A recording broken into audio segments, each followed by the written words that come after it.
Good morning, my classy people. My name is Wayne Bolden. I'm the Speed King, of course. We're about 12 days out from the Kentucky Derby. And of course, as always, please subscribe and ring the bell. Turn your closed captions on. And of course, tip sheets for both the Oaks and the Derby are available. $20 each, buy both, 35 bucks. Email us at speedking24@yahoo.com and or text the office 732-804-0637. Well, we're going to dial in, and I'm usually having a bunch of fun, and but it's time to get a little bit more serious about my analysis, of course, and what I see happening in this year's Derby as the field comes together. And today we're here to do a profile on one of the contenders, and the contender name is SANDMAN, the Mark Casse runner and the DJ stable owner, as well as I believe West Point Stables. When you get a chance, go and watch my Arkansas Derby analysis of that race. SANDMAN was in that race. Now, I'm going to say a few statements here that's going to be very, very serious for sure, but a little background on SANDMAN. SANDMAN is by Tappet on the back end, grandsire of the late, great Distorted Humor, who the mayor is Distorted Music, and neither one of them needs to apologize. 3 wins from 8 starts for sure, $1.2 million in earnings, and this $1 million baby that DJ Stables brought is just a fine specimen of an equine, okay? Mark Casse, of course, don't need no introduction in terms of quality and Hall of Fame-ish for sure trainer. Just a world-class guy.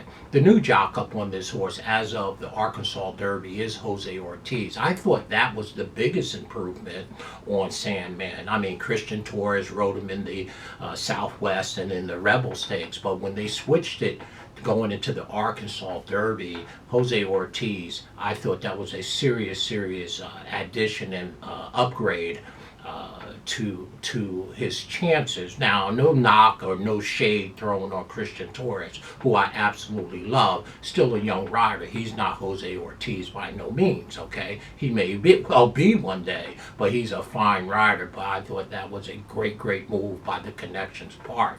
Now, and as you know, and you're going to go back and watch my Arkansas Derby, I believe it was on the 30th of March, how high I was on this horse, and the previous races as well. Now, when you look at his 8 starts, he broke his maiden back there at Saratoga as a 2-year-old, and in the Iroquois Stakes he ran 5th, and he came back in the Street Sense race and ran 3rd in that race. And of course, that was next to last race that he ran in the Street Sense race behind Sovereignty that day.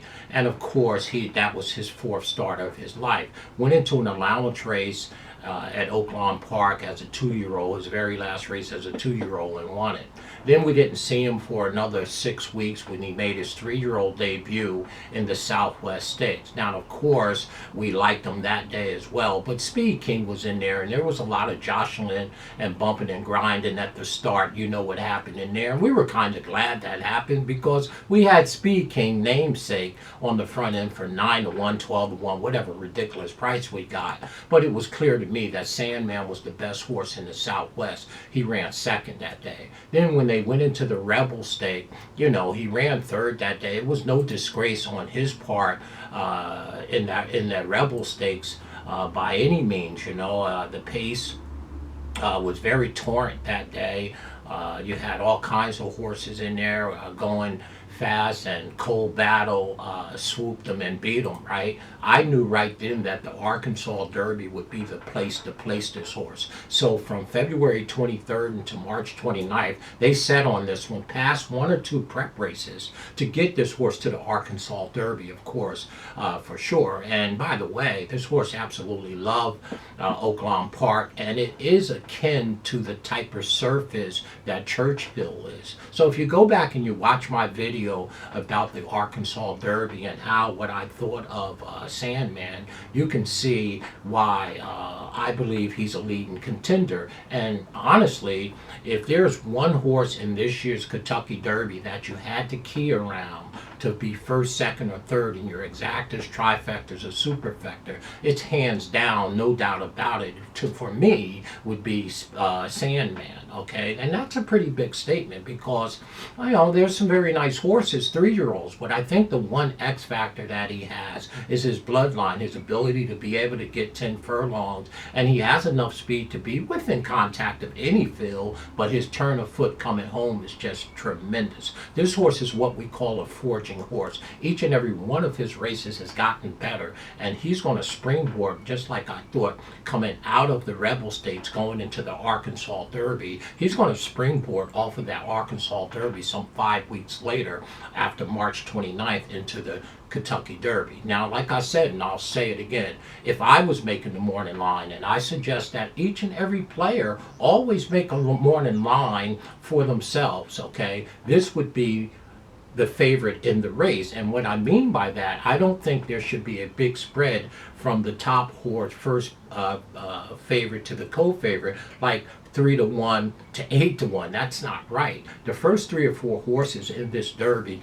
they shouldn't be more than a stone throw apart. So I would set the morning line at 4-1 on Sandman, and he would, on my morning line, as I look at my database here and I do what I do and I set the process. Everybody knows I'm a pace guy, I'm a speed figure guy, and a splits guy, and love pedigree. This Sandman would be who I made my favorite in this in the Derby. Now, I'm not saying that he's going to be my top pick, but all things being fair in handicapping, okay, there would be 3 horses at the top sitting at 4-1. Now, this is about probability, okay? Now, when you tell me that the possible favorite in the Derby this year is going to be 5-2 and 3-1, right away, there's other horses in that race that their odds are going to be longer than their chances on winning the race. And Sandman at 8 or 10-1 is just ridiculous. I cannot believe that you can anywhere on this planet get a horse like Sandman at that kind of value when his probability to win the race is just as high or equal to who would be, we're projecting journalism, rightly so maybe, to be the favorite, but I don't think he should be 5-2 and horses like Sandman 8, 9, 10-1. Well, their probabilities aren't that far apart. So at some point, it's not that you're really betting against a horse like journalism who is your favorite. The point is, well, there's other horses that offer better value that has the same probability or win probability than a horse like journalism. So again, I'm not kicking journalism back in, but at 5-2, I don't want to take an underlay on that subject. I mean, why? There's other horses in here. And Sandman, to me, I tell you right now, if you say Mr. Speed King, you get one horse to bet in your tries, exactors, and superfectas to hit the board, who would that be? Well, I like a couple horses in here, but by me, far down, and for sure, it would be Sandman. I would be shocked. I would be shocked that you're shocked, Speed King. I would be shocked if this horse don't hit the board. And that's not I am not being a homer there. This is just purely on my analysis and what I do here off of my database. Everybody knows I own my own database, speed figures and pace numbers that I paid a bunch of money for about 6 years ago. And I believe my process. And once I consider the bloodline on the back end by distorted humor and all of that, coupled together with his projected odds and his win probability, and definitely to hit the board, man, Sandman is absolutely the horse that I have made as my morning line favorite. And once again, don't mean I'm going to pick him as my top pick, but I try to call balls balls and strikes strikes. I try to handicap the race honestly. Who I wager, that's a different story. To me, Sandman should be the favorite in here at 4-1, and then there should be another horse like a journalist at 4-1, and a horse like Sovereignty also at 4-1. I don't think there is a spread at 5-2 and 8-1. I mean, what is that? Where did they come up with that, right? You're telling me, all of a sudden this horse is Citation? No, he did not just said it. I mean, I ain't no shade on journalism, but I mean, what is he, Seattle Slew? I mean, come on, y'all. I mean, so there is not that big of a spread. They all got to go a mile and a quarter, navigate 20, and God forget bid. Who knows what the track condition is going to be and what post position. So to me, okay, just being honest and fair through my analysis up to this point and all the profiles that I've done, this is the one horse that I don't think you can throw any shade on. And like I said, I would be shocked that this horse is not first, second, or third. So there's the profile on this horse. Go back, please, and look at my Arkansas Derby. See what I had prepped, talked about him coming into the Arkansas off of the Rebel and the Southwest Stakes. And I knew this horse, this $1 million baby, was getting better each and every time. And when they changed to Jose Ortiz going into the Arkansas Derby, I knew this was on. And this horse is a forging horse. 5 weeks rest between the Arkansas Derby. Listen, this one will hit the board at worst. I would be shocked. So there's our profile. Let me know what you think. Again, I don't usually get as serious as I am right now, but as we get closer, my analysis get a little bit tighter. And this is a serious racehorse. And if I was to make a morning line, this horse would be my morning line favorite. Now, maybe two others would have the same morning line like I did here at 4-1, but that's also very fair. When you look at SANDMAN's Thoroughbred speed figures, I mean, every race just got better and better. 15, 10, 11, 8, 7, comes back as a 2-year-old, punches through his 2-year-old number with a 4.5, punches through it again with a 4, paired up to 4 as a 3-year-old, and jumped to a 1 in the Arkansas Derby. Now has 5 weeks from that race. I see a negative number coming. This is a very serious racehorse.